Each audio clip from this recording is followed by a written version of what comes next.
So if you click this video thinking, I recognise that title and thumbnail, that's because this is, as the name of the video suggests, a re-upload of a previous video we've already done. And the reason that we're re-uploading this video is because, for some inexplicable reason, Warner Brothers feel like they own the previous one, because we worked this out, didn't we, Brad? Yeah. How many clips did we use of 300 in the original upload? We used 7 clips. 7 clips, and that totaled how much footage do we work out? It was less than 45 seconds. Yeah, so less than 45 seconds of footage. And I'm not very good at math in my head, but Brad's now going to put like a mini calculation below telling you what percentage of the video that constituted. And for some reason, like Warner Bros. Feels like because their content comprise this percentage of a 15.5 minute long video that we made featuring original content and jokes, they deserve to get all the money for it. And you know what? That's not fucking on. So we thought, fuck it. That video is now being delisted and removed from YouTube at the same time this one has been uploaded, because fuck you, Warner Brothers. Oddly enough, though, we had a clip in that video of Horrible Histories by CBC. They didn't complain. And then another one about the 300 Spartans by 20th Century Fox. Neither of those goes... damn it. Neither... Fuck! The professional facade has been dropped, hasn't it? Yeah, neither of those guys gave a shit that we used their clips. So those have stayed in. Unfortunately, obviously, the video itself now doesn't make a lot of sense. There's some like awkward jump cuts where a clip used to be. Yeah, because we're directly like saying there is a clip in the film where this happens. Well, the video is all those badass lines in 300 were real quotes. So of course we're going to use clips from like the film 300 to demonstrate that they are in the film 300. And apparently that doesn't constitute fair use, so fuck us. So what me and Brad decided to do instead is, I'm annoyed that a giant ass studio, it's monolithic corporate entities, like, no, fuck you, we want all the money forever.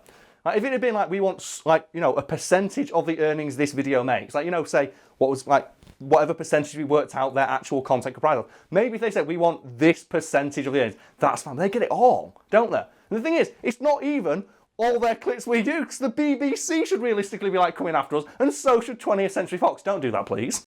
I'd rather it didn't, but realistically they should. Yeah. Like, we created quite a bit of original content for that video too. What do we get? Where's Karl's share? Apparently Karl's share is in the fucking bin. So you'd be happy if all those companies banded together and went, well, they've used this many seconds, and he's made a 15-minute video. Well, that seems like, yeah, isn't that the fairest possible way they could do it? It's like, yeah, we use, I don't know, 45 seconds of footage, so whatever percentage that comprises of the video, I guess you are entitled to that percentage of the earnings video makes, if you want to be dicks about it.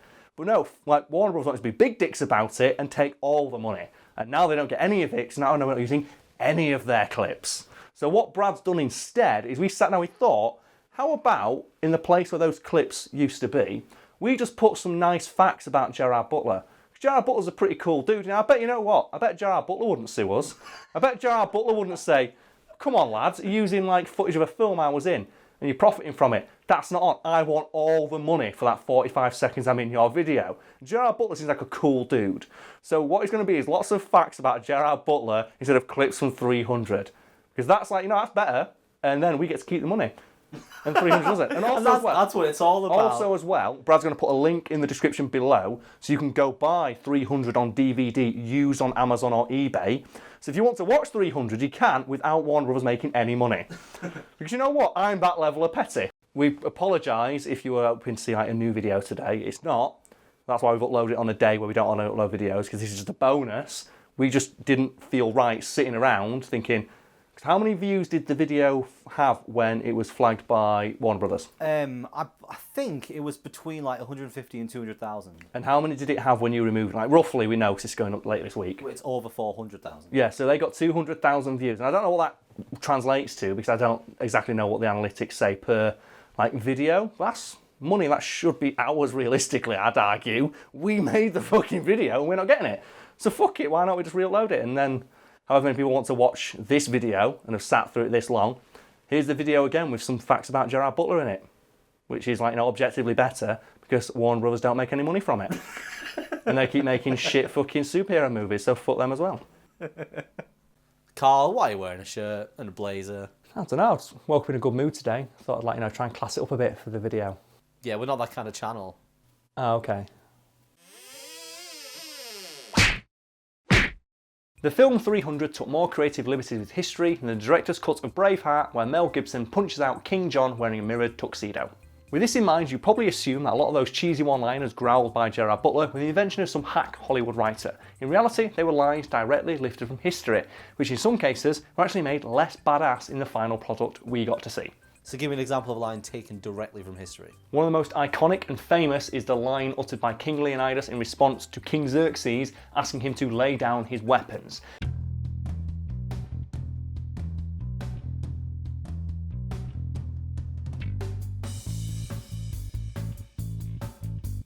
That is a line directly ripped from the real King Leonidas, who instead of saying come and take them said molen lab in, I'm not sure if I'm pronouncing that correctly, which is basically ancient Greek for come and take them. A line that is now so ingrained in ancient Greek history is now the official motto of a branch of the Greek military. My master, the great Xerxes, demands you surrender your weapons. Come and get them. Ooh, good line. So what about a quote then that was less awesome in the film than it was in real history? Well, in the film there is a quote from one of his most trusted generals, who is played in the movie by Michael Fassbender.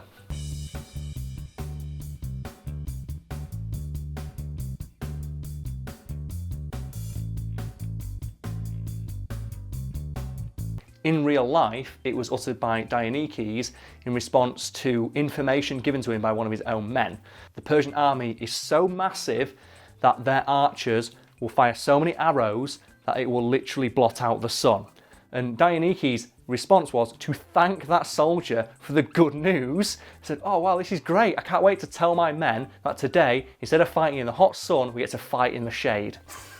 Holy shit. That's like, way more badass. Isn't it? Like, his response to hearing the army you're about to fight is so like immeasurably massive that their archers will blot out the sun with the number of arrows they will fire. He was like, oh cheers, oh that's great news, can't wait to fight in the shade. I thought I was going to be like running around the hot sun all day.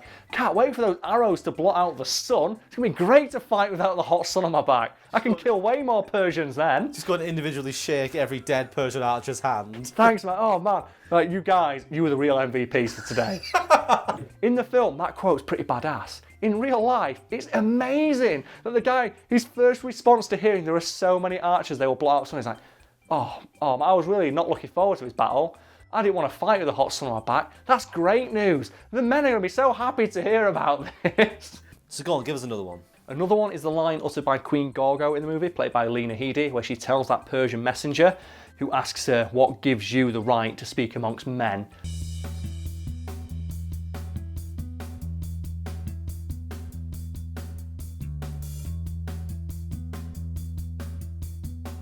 Which causes that messenger's testicles to shrivel up and shoot inside his body with such force that they pierce his internal organs, shortly before those organs are kicked out of his arsehole by King Leonidas.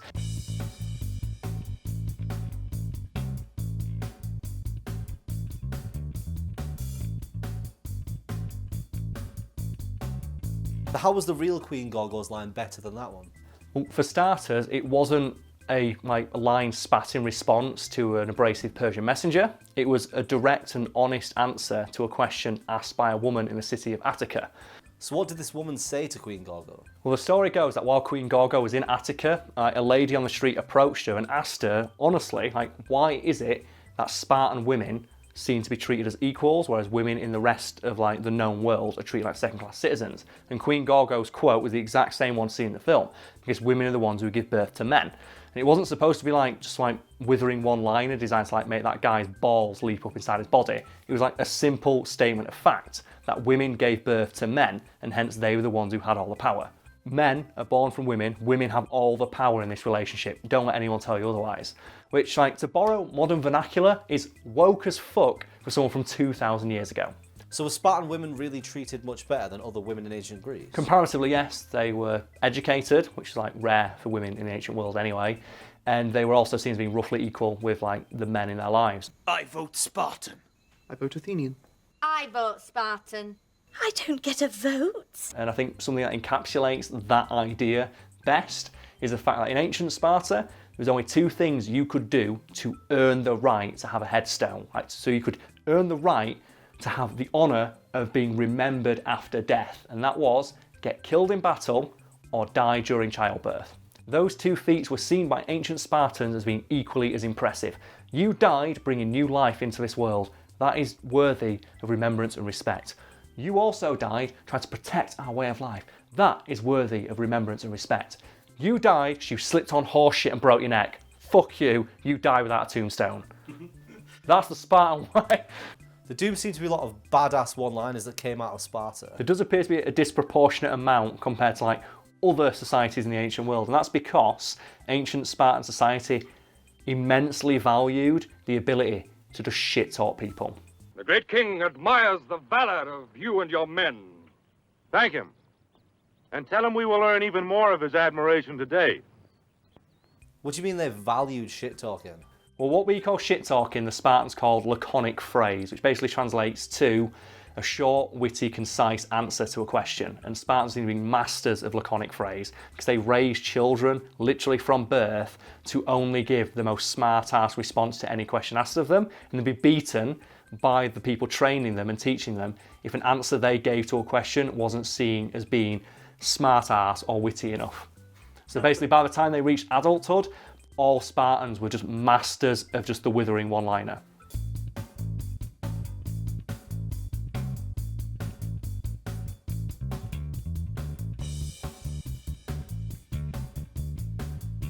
So you said there's a lot of these then? There are, Brad. Would you like to hear some more? I would love to. I've researched a lot of these over the years. 'Cause one, I've written a lot of articles about it. Two, I fucking love them. One of my favourites is a quote from a Spartan king called Agesilas. Apparently he was in a neighbouring city when the king of that city proudly showed King Agesilas the walls that defended his city and was like asking the king to marvel how thick and impenetrable they were. King Agesilas took one look at these walls and just exclaimed, "Wow, what splendid women's quarters." And the king was like, oh. My favourite part about that story though is that king who was insulted by Agesilas tried to like have a comeback of his own and said, "Oh, so where are Sparta's walls then?" And King Agesilas just silently motioned towards his own men and then said, "These are Sparta's walls." Another favourite quote of mine from a Spartan is a Spartan soldier was once asked by another soldier, "Oh, so out of curiosity, where do the borders to Sparta end?" And the soldier just held up his spear and went, "About where the end of that is." Which is fucking amazing. There's another great Spartan quote from a Spartan mother when her son fled a battle and came home hoping to like hide out at her house. She looked at him, lifted up her dress, pointed at her vagina and said, "If you're going to run away, you might as well crawl all the way back up in here." Basically say, if you're going to be a big baby about it, why don't you act like a baby and get back in your mum's vagina then? Apparently a popular joke in ancient Greece was that all the Spartans fought with short swords, and a lot of people found this funny. A Spartan soldier was once asked point blank to his face, "Oh, so why do the Spartans fight with such short swords in a mocking manner?" That Spartan looked at the guy and said, "So that we may get closer to the enemy." And I'm presuming that guy didn't say anything after that. The guy took several steps away. Just like, how far does that reach again? Just took a few steps back. There's another quote from a unnamed Spartan woman who was asked derisively by a man in a fellow city, "Oh, so what do Spartan women know anyway?" The woman looked at him and went, "How to be free." There's another great story about this old-ass man trying to find a seat at an Olympic event. And every time he went to sit in one of the stands for fans of various cities around ancient Greece, they told him to go away. And then when he arrived at like the Spartan stands, everyone's like, "Oh, the Spartans aren't going to let him sit down." Every man stood up and offered him their seat. Because obviously they respect the old. The idea is if you can live to old age, you're pretty fucking badass in those days. That means you fought life long enough to live to that ripe old age. So they respected the elderly. That old man, upon seeing this, just went, "Only in Sparta does it pay to grow old." Another personal favourite of mine is when Philip of Macedon was trying to conquer ancient Greece and sent a letter to a Spartan king asking him, "Would you rather I came to your lands with my army as a friend or a foe?" The Spartan king took one look at the letter and sent a messenger back with a single word of reply, "Neither." Philip of Macedon, understandably, wasn't all that pleased with being made to look like such a huge shitbird, so he sent a letter of reply to that Spartan king, telling him, "If I come to your city, I will raze it to the ground." That king then sent another single word reply, "If." Philip of Macedon decided not to invade Sparta. There are so many of these, and they're all utterly amazing. I wish I could talk about them all fucking day, but we can't because this video can't be that long. Do you not have a favourite then? I do, Brad. I do have a big favourite. Would you like to know what it is? Yeah, of course I would. Okay, well this requires a little bit of explanation. So, the context of this quote is that an unnamed Spartan soldier saw what he thought was a ghost. Ooh. This Spartan soldier, upon seeing what he thought was a ghost, yelled at it, "Why do you flee from me, you soul that shall die twice?" And like, people listening were like, okay, so why is that your favourite? It's my favourite because this soldier yelled this while charging at the ghost with his spear, which means that his first reaction upon seeing an ethereal being was to charge at it with his spear and stab it to death, just so that he could claim to have killed something twice. And also, by the quote, it makes out this ghost is running away from him. That's what I mean, like, the ghost was fleeing from a ghost that's already dead, was fleeing from a Spartan whose first reaction was to try and kill it again, just so he could have the bragging rights of "I killed a ghost." Oh my god, what fucking amazing society. To Sparta! Run, Gene! Out of interest, what's the most badass thing that you've heard in real life? The most badass thing I've heard about in real life is a second-hand anecdotal story from a friend which had me howling with laughter. Basically, a friend of mine, who was not Adam, surprisingly enough, went to Ibiza or something like that. And while they were in a nightclub, one of the guys in their group was like really drunk and was approaching every person, asking them to do shots. Apparently he approached this super huge, big, massive buff dude and kept asking him to do shots. And this like super huge buff was like, "Mate, I'm just here to have a drink with my missus. Just leave me alone." And this dude did not get it. And he persisted and he persisted and persisted. Eventually the big guy's like, "Okay, I'll do one drink and then you go away, right?" And it's like, "Yeah, okay, yeah, that's fine, we'll do one." And they do the drink and it's like, "Great, thanks. Like, do you mind just leave me alone? I want to spend time with my girlfriend." And the guy's like, "Oh no, one more. And like this guy's getting really pissed off. This I think, like, and all of his friends are like, "Please do not talk to this guy again. He's going to fucking destroy you." He's like, "Oh no, he's fine. We're friends, aren't we?" That's like slapping him on the shoulder and everything. He's like, "Do not annoy this man." And like this big dude is just like slowly getting more and more pissed off and he's like really trying to contain himself. He's like, "Fine, one more drink, then you fuck off." And the guy's like, "Oh yeah, that's great. Go on, get us a drink." And he gives one. And he goes like, "Oh great." He goes, "What are we doing after this then?" The big guy's like, he turns around and goes, "Look mate, I will change your fucking life. Go away." And the guy apparently just like his face just dropped and he turned around and left. And the idea just like, he didn't threaten to like hurt him. He didn't threaten like, "I'm going to beat you up." He just went very calmly, "Look, if you don't go away, I will change your life." And just the idea that it's like the utter calmness with which he uttered this line makes me think this guy would have just fucking destroyed his entire world. He would have like punched him and his skull would have just imploded in on itself. But he might not have even punched him. Think about like horror films. They say when you can't see something, it's scary. It's you don't know what he's going to do. It's such a vague threat, but at the same time, it's delivered with like the kind of quiet menace that makes you think this guy absolutely could follow through on this.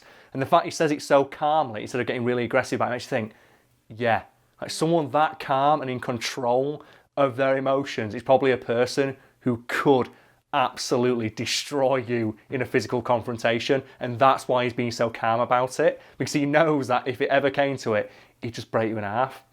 And just the fact that he didn't say like, "I'll beat you up, I'll kick the shit out of you, I'll throw you through a fucking wall," it's, "I will change your life, go away." It's one of those quotes that always stuck with me because, like I said, it was just delivered so calmly. It's like one of those things, it's like the Simpsons thing, like the guy who stood at the back with his arms crossed wearing the suit who's not doing anything, he's the guy you should be scared of. It's like the old adage of, you don't get in a fight with the quiet guy in a pub. Because the quiet guy in the pub is quiet for a reason. He knows that he doesn't have to be brash and loud about anything because he's quietly confident in the fact he could break your dick all open with his bare hands. And I was like, just the fact, it's just the quote of, "I will change your life, go away." And apparently just delivered with like just such force and venom that the other guys immediately went, "No, I'm done. That's it, night over guys. I'll see you at the hotel."